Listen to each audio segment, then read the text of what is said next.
આપ બધાને ખ્યાલ છે કે મારી 40 વર્ષની જાહેર જીવનની કારકિર્દી છે અને એ કારકિર્દીના આ દોરમાં હું ચૂંટણી લડ્યો. મારે આપ સૌની વચ્ચે એકદમ નિખાલસ એકરાર કરવો છે કે મારી સમગ્ર કારકિર્દી દરમિયાનનો સૌથી કઠિન દોર એમાંથી હું પસાર થયો છું. ગઈકાલે ચૂંટણી પૂરી થઈ ગઈ, મતદાન સારી રીતે થયું, ઉત્સાહપૂર્વક વાતાવરણની અંદર થયું અને સૌથી સારા સમાચાર તરીકે હું જેને મૂલવું છું એ સંપૂર્ણ શાંતિપૂર્વક થયું. એ ઘટનાને કારણે હું અત્યારે આપ સૌની વચ્ચે મારી લાગણીઓ શેર કરવા માટે આવ્યો છું. સાથીઓ, મારા એક નિવેદનને કારણે આખી એ ચૂંટણીની અંદર ખૂબ મોટા વમળો સર્જાણા અને એને કારણે આ દોરમાંથી મેં જેમ આપને કહ્યું કે સૌથી મારો જાહેર જીવનનો પીડાદાયક કહો, કષ્ટદાયક કહો, એ દોરમાંથી હું પસાર થયો. મારે આપને સૌને કહેવું છે કે મારી ભૂલ થઈ, મારાથી ભૂલ થઈ. એની પ્રતિક્રિયામાં ક્ષત્રિય સમાજ તરફથી એના સમાજને ઉદ્વેલિત થવાનું નિમિત્ત બન્યું, કારણ બન્યો. પણ આખી એક ઘટનાનું કેન્દ્રબિંદુ ને કારણ હું છું. પણ થયું એવું કે અમારી આખી પાર્ટી પણ એમાં લપેટ અને અમારી આખી પાર્ટીને પણ સહન કરવું પડ્યું, જે મારા માટે સૌથી કષ્ટદાયક અને ઇન્ડિવિડ્યુઅલ એ બહુ પીડાદાયક. સામાન્ય સંજોગોમાં મારા વક્તવ્યો એ મારી પાર્ટી માટે એસેટ હતા, મારી પાર્ટી માટે એ પ્રોત્સાહક રહેતા. એને બદલે હું જ્યારે કેન્ડિડેટ હોઉં ત્યારનું મારું એ વક્તવ્ય એ સમગ્ર પાર્ટીને વિધામાં મૂકનારું થયું, મુશ્કેલીમાં મૂક્યું. એનો પણ હું એકરાર કરું છું અને એની સઘળી જવાબદારી મારી છે એમ હું બહુ સ્પષ્ટપણે આપ સૌની વચ્ચે સ્વીકાર કરું. પાર્ટીના અમારા પ્રમુખ તરીકે CR પાટીલ સાહેબે પણ દિલગીરી વ્યક્ત કરેલી. એમણે પણ બધાની સાથે પ્રયાસો કરીને જે કંઈ કરવા જેવું હતું એ બધું કરતા જ, પણ એનું નિમિત્ત માત્ર. મારે આપ સૌને એ કહેવું છે કે હવે હું માણસ છું, માણસ માત્ર ભૂલને અને મેં તો તે વખતે પણ સહજથી જેવી ક્ષત્રિય સમાજમાંથી હજી તો યુનાઇટેડ વેમાંય નહોતું અને 1 to 1 જે લોકોના મને ફોનો આવતા તરત જ મેં તો કહ્યું હતું, કારણ કે મારા મનમાં કશું હતું નહીં એટલે મેં દિલગીરી વ્યક્ત કરી દીધી હતી, માફી માંગી દીધી અને આગળ જતા સમાજની વચ્ચે જઈને પણ મેં એ વખતે પણ આપ બધા સાક્ષી હતા, તે વખતે પણ મેં માફી માંગી.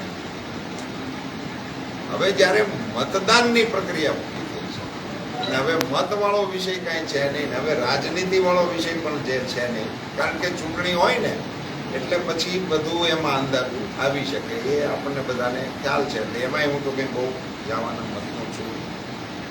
હવે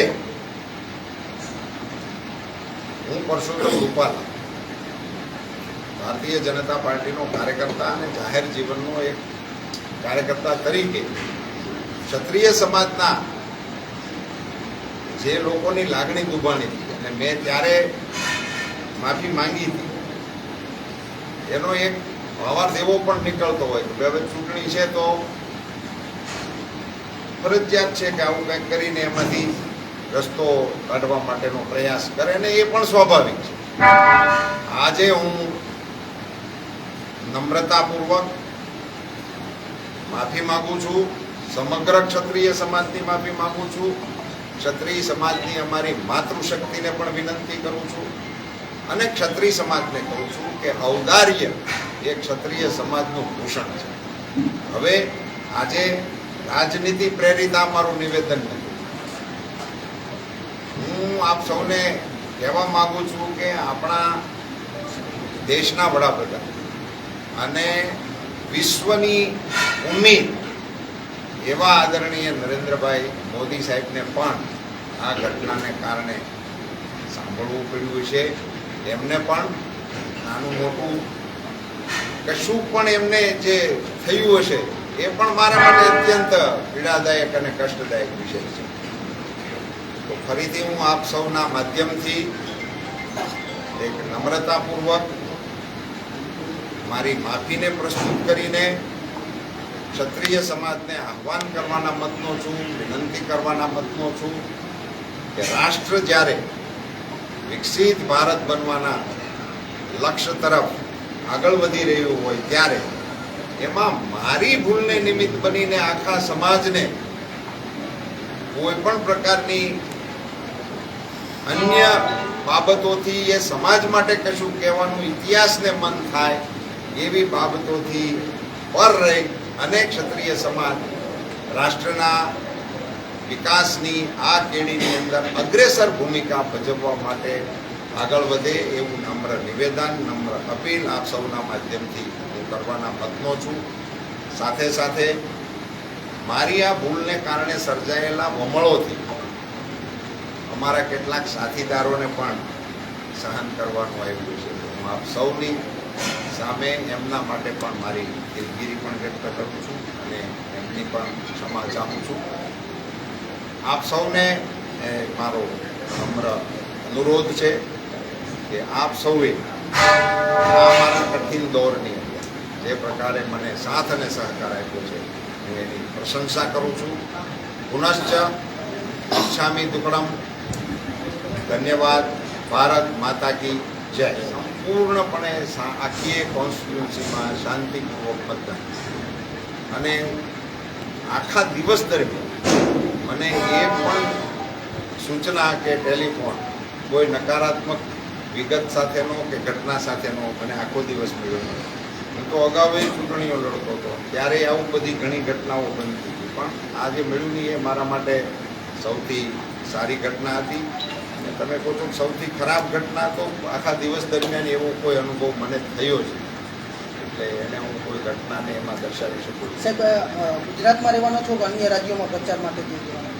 મને સૂચના આવી છે પણ ડેટ નથી આવી. પણ ગુજરાતમાં તો હવે બીજી રીતે રહેવાનો મતલબ નથી. એ તો પાર્ટીના કાર્યક્રમો અન્ય ક્યારે મારે એ પણ અત્યારે નોંધવું છે કે આવડા મોટા આંદોલન પછી ગઈકાલના જે વ્યવહારો થયા એ અત્યંત પ્રશંસનીય છે. હું આભાર પણ એમનો માનવા માંગુ છું કે ગઈકાલે ચૂંટણી પ્રક્રિયાની અંદર કોઈ પણ પ્રકારના અવરોધો ક્ષત્રિય સમાજ દ્વારા ઊભા નથી કરવામાં આવ્યા. એ દિશા તરફનું એમનું પણ વલણ છે એવું મારું માનવું છે. એ બધા વિષયો મારા છે જ નહીં. લડવા ન લડવાના એ પાર્ટીના વિષયો છે, એ આપને જાણ. અને હું તો ઈચ્છું જ છું કે ક્યારેય વૈમનસ્ય કોઈ પણ ચૂંટણીમાં કોઈ પણના કારણે મારા કારણે આપે જે વાત કરી એ આગાહીવાળી વાત છે. એટલે મેં મારા આખા પ્રવચનો દરમિયાન તમે ક્યારેય એ લીડવાળી આગાહીવાળી સ્કીમમાં હું પહેલેથી જ નથી જોડાતો, કારણ કે ભવિષ્યવાણીમાં મારો કોઈ અનુભવ નહીં. પાટીલ સાહેબ એક ટાર્ગેટ આપે એ પણ હું એમાં કોઈ ભવિષ્યવાણીવાળી વાતમાં ક્યારેય જોડાતો. 7 તારીખ સુધી અમારો એક જ બાબત હતી ને અમે 25 દિવસ સુધી રાહ જોઈ કે તમે પુરુષોત્તમભાઈ રૂપાલાની ટિકિટ કાપો. અને હા, સંકલન સમિતિ ફરીથી મળશે. અને અમારી જે વાત હતી કે પુરુષોત્તમભાઈ રૂપાલા ભારતીય જનતા પાર્ટીના કોઈ પણ સામાન્ય હોદ્દેદાર બી હશે ને ત્યાં સુધી અમે અમારો વિરોધ પુરુષોત્તમભાઈ રૂપાલા સામે કરીશું, કારણ કે એમને અમારી અસ્મિતા ઉપર ઘા કર્યો છે.